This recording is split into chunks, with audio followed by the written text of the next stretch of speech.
Hey there, fellow streakers. It's Jeff, and I've got yet another co-host with me on this one, a guest co-host. Jamie's still feeling a little bit under the weather. She'll be joining us again probably after the new year. Can you believe that we are at the new year? We're almost there, and I have with me a very special co-host, Miss Natalia. How are you, Natalia? Good. How are you, Dad? I'm so great. It's so great to have Natalia. Now, I had Rose on last time, and now I get Natalia this time, and I'm excited to talk with Natalia just about some of the different things, the experiences that she's had with streaking. But before we get there, I was looking at the year in review, all right, as far as 2020, and there's been obviously some very landmark things that have happened.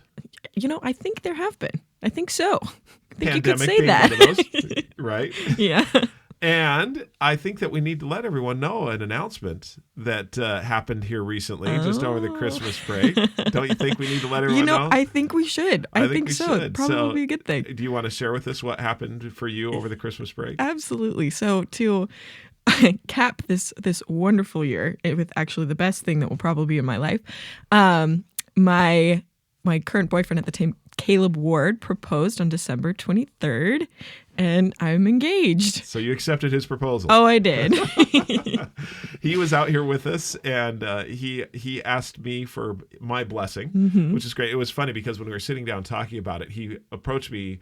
He said, well, do you think I can talk to you for a few minutes? Now, I don't know what it's like for a young man to talk to me because, first of all, I'm a loud person. Oh, absolutely. Would you say I'm loud, or would you say I would say firm? you are It's excited. You are excited, and that it carries the loudness. It carries the loudness. Okay. Also, and for I'm those 6'5". I was going to say, for those of you who don't know, he is 6'5", which can be intimidating for anyone.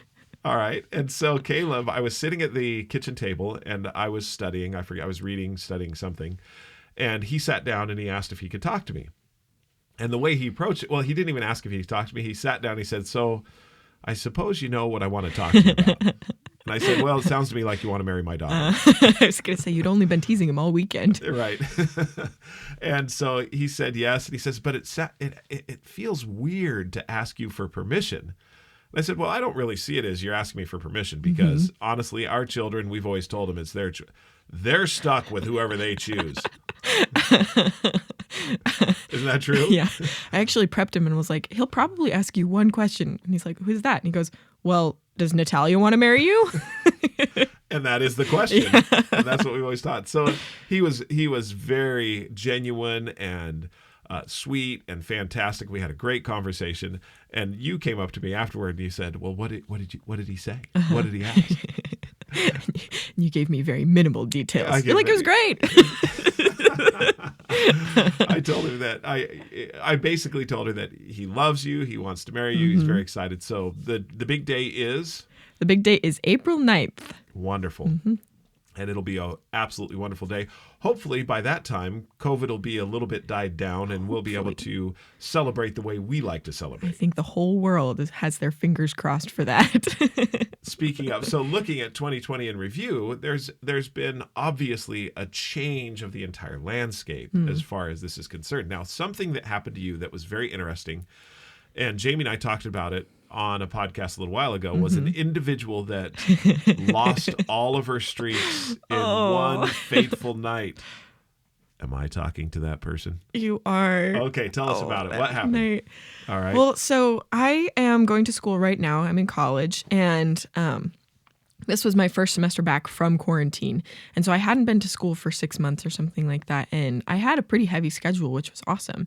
But I'd been keeping my streaks alive, which I loved that consistency. And I loved that I'd carried it into. So give us a flavor of what were some of your streaks. I had a couple of streaks. So one of my streaks was to play a chord on the guitar daily, to do 10 push-ups, which is stupidly simple for me, or laughably simple rather. For me, that's what we like to call it, is laughably simple, because anyone that keeps a streak alive is not stupid. No, not at all. They're heroes, actually. Simple. Anyway, keep going. Yep. I just remember that acronym that Grandpa always used to tell us, where the KISS, keep it simple, stupid. Yep, that's the one. That's the one I get to. But so I had the chord, the push-ups, the chord, and then I would review my family history daily. I have an app for that, and so I just click on the app. Okay. Yep, is to open the app. And Another Jamie one. and I also stole that from Natalia. Natalia had started that quite a while ago. And so we started doing the same thing, and amazing things have happened as far as our learning about our ancestry and learning about who we are and all of those things. Yeah. It's been amazing. Anyway, keep going. And then I had to track one food daily. So Okay. I'd had to put one Oh, I food didn't in. know that one. Yeah, Okay. that was a really good one. And then read a paragraph of a book. And I really want to improve on my math. I want to become the math type of person. Really? Yeah. And so How come? What drives that? Just out of curiosity. what drives that? Well, so I want to go into education reform. Okay. And a huge part of education reform is when children learn or think that they are not smart at a young age. And why do you think education needs to be reformed? I mean, don't we all learn, right? Oh, absolutely. But that's the thing, is that education should be a continual process that improves. Because if learning is all about improving your mind and improving yourself, education needs to be the same. And education, like the form of education, hasn't really changed for roughly 100 years. It changed with the Industrial Revolution. Right. That was the last major education. So are you reform. thinking then, as far as, and we're going to, let's take this, I want to take this tangent for just a second here Okay. because it's interesting. As I look at education, and I'm going to challenge you just a little bit. All right. We learn. I mean, we have people that are learning, Oh, and there's all absolutely. kinds of inventive, new, innovative things. And I hear all the time that schools are broken and that schools aren't working the way they should. Well, for good golly, there's a lot of people that are still being successful. So, I mean, how broken can they be? Well, yeah, absolutely. And I think that's actually one thing, is that a lot of people will talk about how school systems are broken and then they won't provide solutions. And that's because when you really look into it and you start trying to solve the same problems that you're identifying, you come back a lot of times to the things that are already in place, which is sometimes frustrating because you're like, oh, I know there's a better way. There's got to be a better way. Why though? Why does there need to, if it's working, in other words, if I'm getting there, are you saying that it's working to a point and it can be so much better? Or what's your thought on Absolutely. Well, and more, there are gaps to fill. So, I mean, take before the whole streaking methodology came into my life. We'll just use this as an example. And I only had goals. It was good. Like, it was working. There were a lot of things that I was achieving. But then recognizing that there was a place for things to be better and looking to constantly improve upon the systems that we already have that are working helps to take a system to the next level and to kind of magnify it. And I feel like that's the same way with streaks, that streaks helped me to take it to the next level in regards to my life. And so I feel like that's a good explanation for the education system. So what you're suggesting then is that with education, as far as it is today, the way schools are set up, because we still produce people that are learning, is that there is yet another level of opportunity. So would that be reformation, or would that be more, because, well, I guess it would be reformation. I'm just speaking out loud here. Yeah. Or would it be taking and building on, is reformation building on what we have and making it better? Is that reformation, or is it changing completely what we have? I feel like it's both, because we can't really, I feel like it would be inaccurate to make something new and not give tribute to the things that we've already built, if that makes sense. And so regardless of whether it looks completely different or it's Right. a lot the same with just some new additions, Right. both of those things stemmed from what we've already learned, Yeah. if that makes sense. And so I feel like it's both. And if it is just building on, in the traditional sense, building on what we already have as far as schools wise and just adding some new things, if we continue that pattern throughout a lot of time, it'll actually look completely different. So do you think it's in a the future. different system, or is it or an improved system, or is it improving the people who are in the system? It's probably both, but Absolutely. in order to improve the people that are in the system, then you have to improve the system as well. It's kind of this double-edged thing. I don't know. Yeah, it's actually, Again, this is that's your area of very expertise. much, This is no, not that, mine. yeah. Well, and that's exactly what you just talked about, is the big paradox, I guess, is what do you improve first and which will have more effect on the other? It's kind of like a chicken and egg situation. Is, do we fix the system to draw, different kinds of people in, or to improve, or to encourage our teachers to improve? Or do we have our teachers improve? And if that happens, then it encourages the system. And the funny thing is, it's both, and it's simultaneously. Well, they're interrelated and they're simultaneously. Yeah, absolutely. They're interdependent. So Mom introduced a great phrase. She said, we've got what is it? We're tweaking our thinking. Yep. Isn't that great? I love that. Isn't that so great? That Because is so it's just a small little tweak. It's the minuscule things. Because people will say when we go to school, we don't learn how to learn, we learn how to go to school. Right. Yep. And however, I've learned a lot through that absolutely. going to school. Well, and see, that's the thing that I really feel is that the education system that we have right now doesn't prevent people from learning. That's not what it's doing. It's people are intelligent inherently. That is something that I believe. And so because of that, any situation that you put a certain amount of people in. Wait, I got to pause you right there.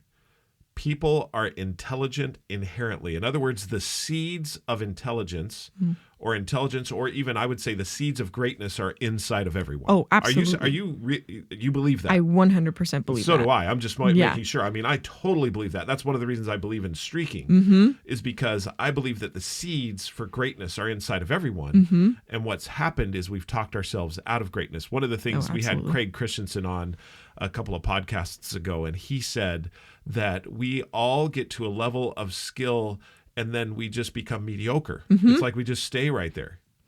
And you believe that? I mean, we all get there at some point. Go ahead. Absolutely. Well, to a certain extent, I think that just like what I was saying with math, that it has a lot to do with your mentality and how you feel and think about yourself. And within school, and even within different scenarios and places that you are in life, that can change the way you think about yourself.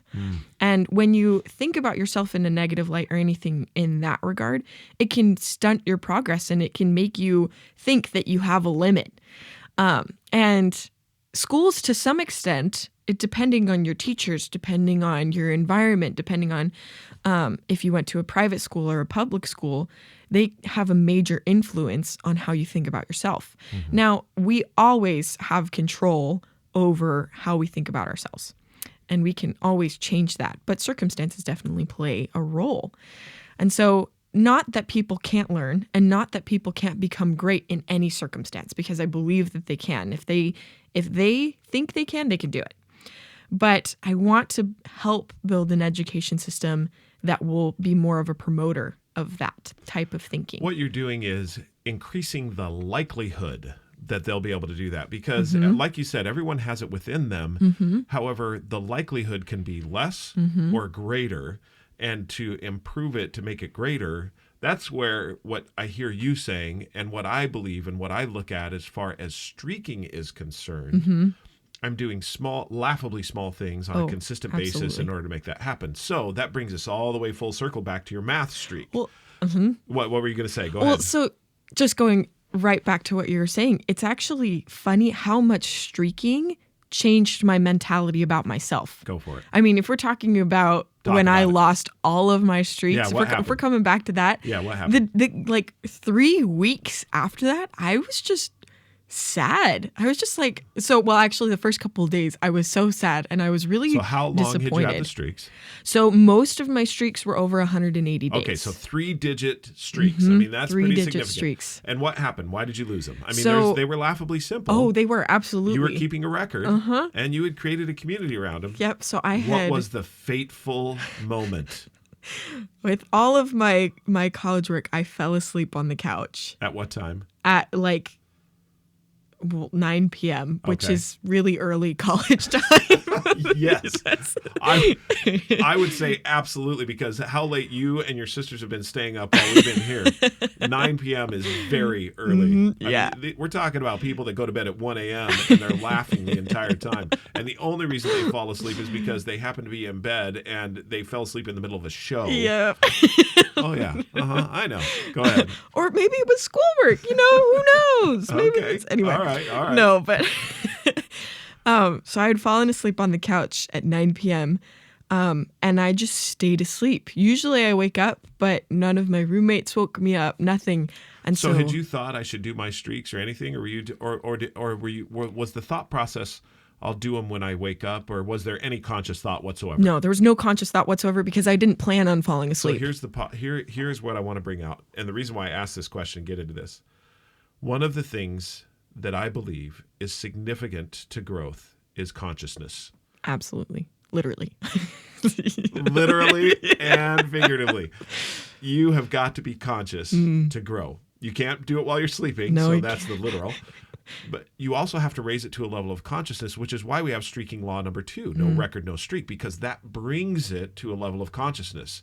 In other words, I have to check these things before I, so that they're conscious there. And before I go to sleep, I got to check these things off. That's one of the reasons why, honestly, because I lost a 3-digit streak, when I lost that 3-digit streak, I thought, I've got to do something that promotes keeping the record, which is why I have another streak, which is check my streak sheet. Yeah. What, once daily? Oh, before I go to sleep. I have to check it before I go to sleep. So that's it. Yep. That probably would have been great. Yeah. Well, and that's the thing. I guess that's it, is that I really should have been conscious about it because there was nowhere in my expectation that I would sleep through the night. Right. Like, it was 9 p.m. I was like, I'm going down for a nap. That's it. Like, That's it. It'll be fine. And I'll what wake time up. did you wake up? I woke up at 3 a.m., like, jolted out of the couch and was like, I my didn't do my streaks! It was all right. It was so then what sad. happened? So you got going along. So you mourned your streaks, and that's did. one of the things we talk about in the book is we have a process that you kind of go through. Oh, But absolutely. you didn't start them back up again right So away. How come? That's interesting. This is actually kind of the part that I was hesitant to talk to you about. There was a time that I was like, this is kind of nice. Like, I don't have to worry about my streaks. There's no stress there. I mean, I'm not checking it off before I go to bed every night. So for a little period of time, I was like, I kind of like this. and I, you were like, nervous really- to talk to me about that? Yeah. How come? Because I didn't want you. I don't know. I didn't want to be like, Dad, I actually kind of like not doing my streaks. This is kind of nice. But you know what? It is, honestly. I mean, I would agree with you. It's nice not having to do those things. And this is going to sound more derogatory than I really mean it to be. Okay, go ahead. It's also nice not to grow. Oh yeah, 100%. I mean, it's nice not to be. I mean, our natural tendency. Do you remember when we had the conversation about displacement? Oh, I love this that. was in the kitchen, and this is one of the classic stories in the book. It's the milk glass. It's the milk glass. It's like, Natalia, this is streaking. Like, this is it. This It's right here. Drop at a time. Displace. But that was the whole thing. Is you're displacing some of the different things, and displacement is not always. I would say it could be easy, but it's not always comfortable. Oh, absolutely. Does that make not. sense? Yeah. So checking your streaks and not doing them, it's like, you know what? I kind of like this. I'm going to relax for a little while. Well, and that's what it was. It was more. So why did you start them comfortable. back up again then? You know what's interesting is that as the semester went, because it took me a little while. It took me quite a bit. I talked to a lot of different people and was trying to figure out if I actually wanted to reintegrate some of my streaks. And I realized that they were all good. But what got me is when we were coming up on, like, we were 2 or 3 weeks out from finals, and I just felt like my life was in disarray. And I didn't know why, but I was being so down on myself and all of these different things. And I was like, what is different? I'm doing all of the same things that I was at the beginning of the semester, and it just, like, clicked. Pause. Yeah. I'm doing all the same things I was doing at the beginning of the semester. Full pause. Full pause. No, I was not. And I realized that I had taken a mental shift when I ended my streaks unintentionally. And it shifted from being consistent with myself and dependable with myself to not being dependable and to choosing rather to not do it, to be comfortable rather than to grow. That's what I was choosing. And regardless of whether or not you think that was a conscious choice, it was. That I was choosing to be comfortable. And because of that, it was nice for a time. But all of these things that affected me more internally than I thought that it did. And it wasn't just that I wasn't doing the things that I, 1, loved, and 2, wanted to become better at. But I no longer had that sense of consistent growth, or that, okay, I did enough today.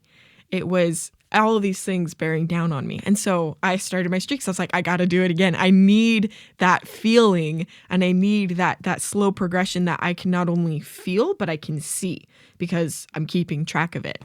It's interesting that, as you say, slow progression, that's one of the words that just caught me right here.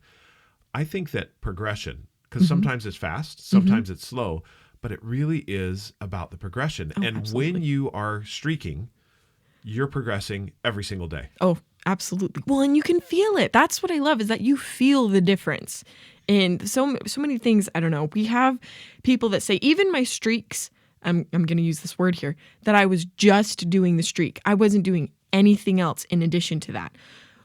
That's when I really connected the beauty of that, because it what was changed one of your those mentality. that you said I was just doing the streak and doing nothing else? Do you have an example right off the top of your head? Yeah. So let's go back to my math facts. Yeah. I was doing 3 multiplication facts. That's it. That's what I am 22 years old in college, and I was doing 3 multiplication facts. I love it. I know. And so, and that was it. That was the streak, and I didn't do anything more. I wasn't going on to Khan Academy and looking at Algebra 2. No, nothing. I was doing 3 multiplication facts. But even that changed my mentality, changed the way that I felt about myself, and really helped me. I think that's what Angela Duckworth identifies as grit. Mm-hmm. She calls it grit, and she says in her book she doesn't know what brings about grit. I would say what brings about grit is knowing who you want to be, Mm-hmm. and then having a system like streaking in order to become that person. In other words, who do I want to be, and what am I going to do to become that person? What is the thing that I'm going to do to make that happen? That's what I think it is. I mean, do you think so? Oh, absolutely. I 100% think that's what it is. And what does she say? Gritty people, it's an internal knowledge that you're going to get there, and it's an internal motivation. And I really feel like that's what streaking is that it's internally motivating. Just because of the laughably simple, that it's not pretty to anybody else. It's pretty only to you. Man. That we could go into so much more about laughably simple in education, because laughably simple, when I can laugh at myself, I can learn. Oh yeah, that's it too. Isn't that amazing? Yeah, I like that. Well, Natalia, it's been great talking with you today. Thank you for revealing to the world that you broke your streaks and now have them going again. If you'd like to learn a little bit more about streaking or have some questions for Natalia, shoot me an email at Jeffrey, Jeffrey, at streakingmastery.com, or Jamie, Jami, at streakingmastery.com. Natalia, thanks for being here today. Thanks. This has been awesome. Until we talk again, everyone, keep streaking. Keep streaking. Things that make the life we live worth living. Among the rush, do one push up, become a better you. It's the small and simple things that make you grow into what you're hoping. You're in a hurry, don't even worry. It's too simple not to do. It's the little things that